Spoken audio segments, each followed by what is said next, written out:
Yep, that'll do it. That'll do it. I'm now disgusted by you. Look at this. See? This lamb meat. Look at this. Chicken don't look like this. Look at.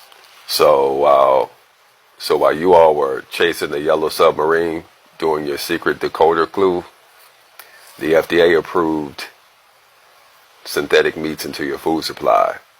Now, if you don't know, the synthetic meats and synthetic plants are already in your food supply, and they contain nanotech, and the purpose of it is to alter your DNA, so it changes you from a human state to a non-human state, lowers your frequency, so that you can become more susceptible to the bioweapons that are going to be used to cull the population under Agenda 2030.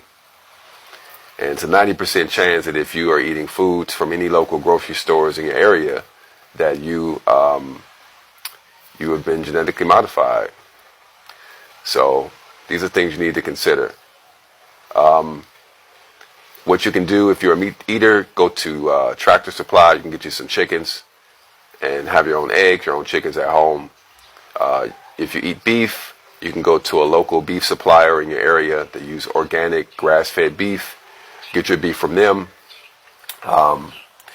That'll help you. It'll give you a little bit more time. It'll buy you some time before the next leg drops on the depopulation program. If you care about your family, you care about the future of your family, you care about your children, you absolutely want to make the shift. I know it's a pain in the ass. I know a lot of people do not want to take the extra steps needed to curate their own food, but you have to. And then a lot of my friends are vegetarians and vegans. And, a lot of vegans thinking that they're eating healthy because they're eating a more sustainable diet, but you're not. The meat supply is contaminated with the nanotech that alters your DNA, but also the vegetables, the fruits, the plant-based food supply and distribution network is also contaminated with the nanotech. And so you need to understand that right now the food is being weaponized, and it's being weaponized at the dinner table. And if you don't make the shift soon, you're looking at a massive culling of the population through poisonous foods going into our system. If you can come off of the foods, even if you've consumed some of these nanotech foods, you can give the body a chance to regenerate and rebuild once you get these poison systems out of your body.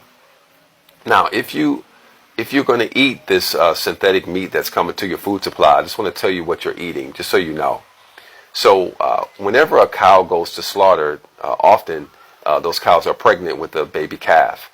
And in order to grow this synthetic meat, they have to extract from that baby calf something that's called fetal bovine serum. And the fetal bovine serum is utilized as a genetic template to give the scaffolding and the cell line the coding it needs to produce the proper cell. So if you need a brain cell, you need to have the proper coding to tell the body it's a brain cell. Or if it's a muscle cell, you need to have the genetic code and proper instructions on to tell it to be, hey, I'm going to be a muscle cell. If it's a liver cell, it needs to be a liver cell. So that genetic programming comes from the stem cells of the bovine cell line. So what they do, they create this giant bat, and they fill it with these cell lines with this fetal bovine serum.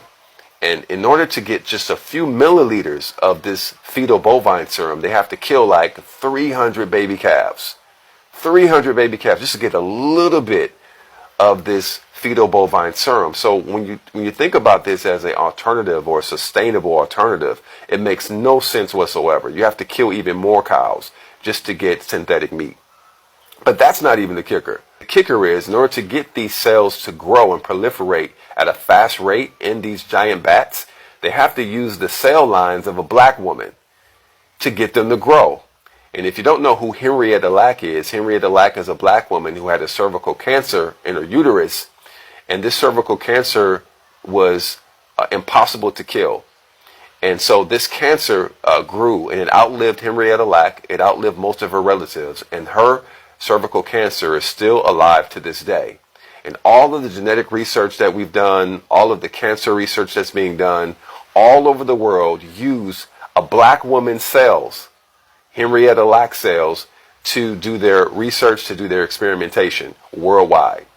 So in order to get the sales to grow, to make this beef and this chicken that you're going to be eating, they need Henrietta Lacks cells to help it proliferate and grow in these giant bats, which means that when you consume the meat at your dinner table, you're consuming Henrietta Lacks cancer cells at the dinner table and this fetal bovine serum.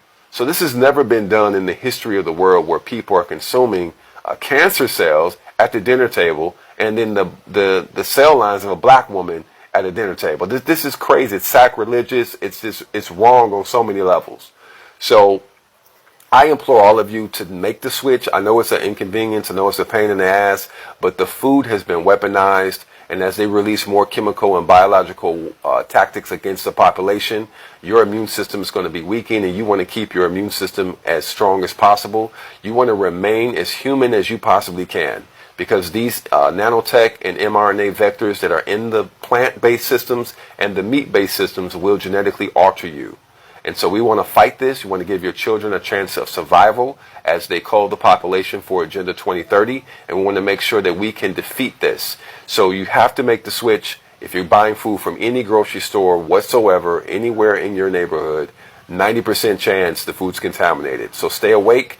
If you have any questions, shoot them to us. We'll answer them. But make sure you are aware of the foods you are consuming. Period. Yep. That'll do it. That'll do it. One too many lies. I'm now disgusted by you.